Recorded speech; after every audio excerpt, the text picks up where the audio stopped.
So regarding the scope of the project, when the doc comes to you and says, well, we're going to go to Haiti, the first question then, there's a series of questions you need to ask. And obviously those first questions are, where are we going? And we need to know the travel time, the requirements. If it's overseas, it might be longer. Like in Africa or Asia, you would need more than just a week typically. If it's in this hemisphere, it tends to be able to do it in a week, depending on the amount of cases you're going to do. You need to know then the approximate cost, so you can kind of do a cost analysis on the project so you know is what my travel costs are going to be, what are going to members of the team going to have to raise, what kind of support do we need to have on the ground. In other words, if we're going to Haiti, do we have a doctor on the ground that can screen patients and accommodate us as far as housing, as well as the surgical team that we're going to need to make this whole trip work. So we need to know then the number of cases that are going to be done. How many do they have screened? How many do they think they can accommodate? A lot of that will depend on your location. Whether you're going to do M6 or you're going to do some phaco. There are portable phaco units. I don't have a lot of experience with them. We've done some trips with them, but it seems most of it that I do, that I've been involved with, has been the M6 procedure, not so much the phaco side. And are you only going to do cataracts, or are you going to do other procedures like pterygiums or any other cases that might come up? Are you going to take a corneal doc with you that may want to do some corneal procedures, those kind of things, so you'll need to know what instruments you're going to have to bring. So the scope of the project too involves the number of surgeons available. So how many American surgeons or talented surgeons are you going to take? What the level of experience of each surgeon is. Clark and I were talking this morning about taking a newbie, and sometimes it takes a producer out of the system while they're spending time with a training doctor, and you have to, all that reflects on your productivity and how many cases you're going to do, and sometimes you have to do fewer cases so you can train. So again, all those things should be figured out before you go. The number of cases per day per surgeon, I always get a kick out of that. When I ask the surgeon, how many do you typically do, they'll say, well, I can do 12 a day, and you pretty much subtract about 30% from that, or 25%, and that's the actual number that they can produce that day. Do you have to screen patients? This is always a big deal. If we have to screen, it requires more time before we can actually get into the operating room. It takes more staff to get it done. We were digging pretty deep here to try to get staff, but he was the only one available that could go.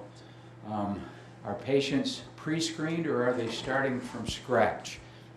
Love it when they're pre-screened. So what are your facilities? This is the second side of things. What are you going to go into? What's there?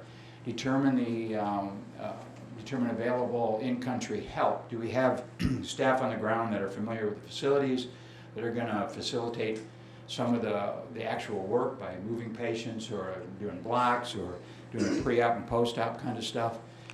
Is there medical support? That's always something that we try to establish before we go, that there is support on the ground if we should need it.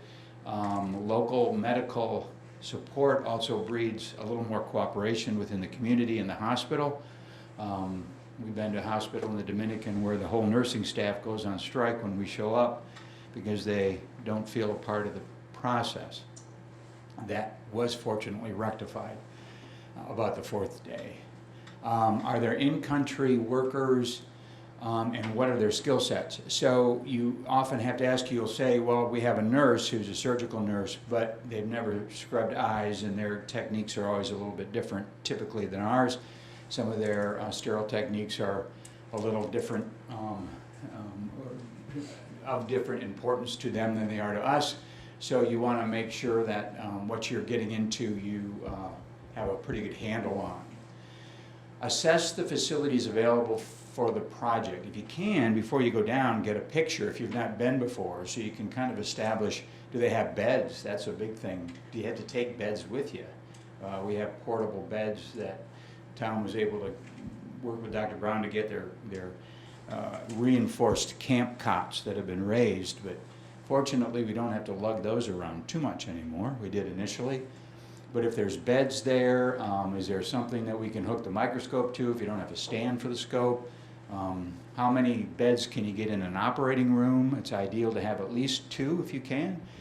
Any more than that, it gets a little cluttered, but 2 is ideal. It's better to have 2 in one room than 1 in each room separated, if you can make it happen. Can it support your targeted number of cases? Is the facility big enough? Are there places to do blocks that you can keep turning the patients over in a quick enough manner? Is there a place for post-op patients to hang out for a while? So you have to kind of assess all that. Is the facility able to handle the capacity you want to do? And can it support the team that you're taking care of, that you're going to take in with you? Is there bathrooms there for them? Is there a place for them to eat away from the hectic nature of the surgery center or the surgical facilities? Determine available equipment and its quality. This happened in a little trip to Honduras a few years back. We were told they had a big sterilizer, and we were shown how to use it. Unfortunately, we weren't shown completely how to use it, and it melted one of our instrument sets. So is there sterilization available? That saves you from having to lug sterilization with you into the country.